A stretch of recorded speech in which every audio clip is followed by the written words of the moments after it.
Episode 60. Mas, aku ada di depanmu. Pagi ini jam masih menunjukkan pukul 7. Andara merasakan perutnya bergejolak lagi. Setelah tadi subuh sudah muntah 2 kali dan tidak bisa masuk sesuap nasi pun, hanya minum susu dan secil roti tawar. Jaga diri ya, kalau nggak kuat kerja kamu nggak usah kerja. Ujar Axel mencium kening sang istri.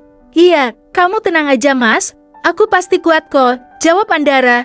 Axel menghela nafas berat. Sungguh istrinya itu keras kepala sekali. Baiklah, aku pergi dulu. Nanti kalau kamu nggak bisa ke kantor, minta supir yang nganter ya. Aku bisa sendiri mas, ucap Andara. Baiklah, mas pergi ke kantor dulu. Andara mencium punggung tangan suaminya, dan Axel mencium kening sang istri. Tadi malam hujan, dan sekarang hujan masih rintik-rintik. Axel membawa payung untuk sampai ke mobil. Andara melambaikan tangannya. Ketika mobil sang suami pergi dari halaman rumah, Andara masuk ke dalam kamar. Dia akan bersiap-siap untuk berangkat ke kantor. Namun tiba-tiba perut Andara terasa mual lagi.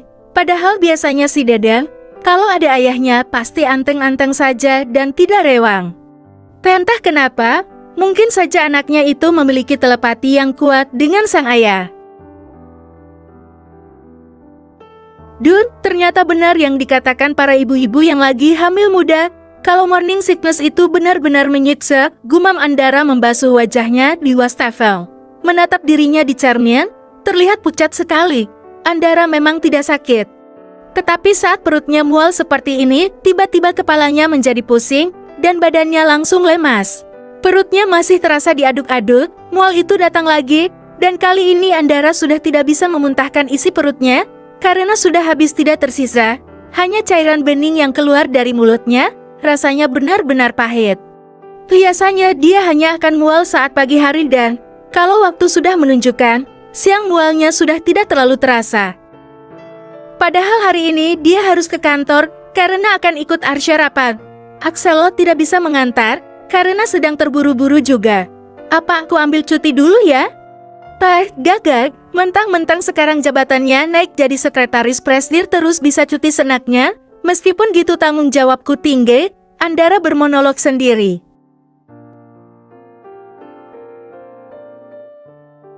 Terdengar suara ketukan pintu kamar dan kemudian suara Biksum juga terdengarnya. Apa Anda baik-baik saja? Tadi Bibik dengar nyonya seperti muntah-muntah. Seru Biksum dari luar kamar. Andara berjalan keluar dari kamar mandi dan langsung menuju pintu. Ceklet. Biksum langsung terkejut saat pintu terbuka dan melihat keadaan wajah Andara yang nampak begitu pucat. Nyonya sakit? Ya Allah, Nya, kita ke dokter ya buat periksa. Biksum panik dan memapah Andara untuk duduk di atas ranjang. Gak perlu, Bibik lupa. Kalau aku lagi hamil, jadi udah wajar.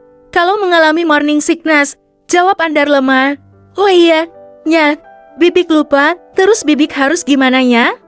Tolong Bibik ambilkan kotak P3K yang ada di lemari itu, di sana ada beberapa obat, dan juga tolong ambilkan tas yang besar di sana. Tunjuk Andara di sebuah lemari kaca khusus dia menyimpan tas-tasnya. Biksum langsung bergegas mengambil kotak P3K dan juga tas besar milik Andara yang berada di lemari khusus. Ini, Nya. Terima kasih, Bik. Andara membuka kotak tersebut dan mengambil obat pereda mual dan juga obat penambah darah. Tidak lupa asam folat dan kalsium yang harus dikonsumsi ibu-ibu hamil. Tadi Andara belum sempat minum obat-obatannya. Biasanya kalau sudah minum obat pereda, mualnya menjadi sedikit berkurang. Mungkin juga karena belum meminum obatnya, mualnya menjadi lebih sering dan juga agak sedikit pusing. Kemarin, setelah dicek HB juga rendah, Andara kekurangan darah, dan bisa jadi itu yang mengakibatkan ia pusing. Sepertinya Andara tidak bisa bekerja hari ini, dia harus menghubungi atasannya. Halo Pak Arsya, saya sepertinya ambil cuti dulu, hari ini mual saya lebih sering dan sedikit pusing. Iya Dara, saya sudah mengizinkan kamu untuk berhenti kerja. Axel sudah meneror saya, agar segera mencari sekretaris baru, jadi mulai hari ini, dan seterusnya kamu tidak perlu masuk kerja lagi. Andara melongo, ternyata suaminya bergerak cepat. Setelah itu Arsya memutuskan panggilannya. Biksum kembali ke kamar Andara sambil membawa air putih hangat dari dapur untuk majikannya itu minum obat. Biasanya Andara memang lebih suka minum air tawar yang hangat. Kalau dingin dia bisa mual dan muntah. Bik, ngidam tuh rasanya kegini ya?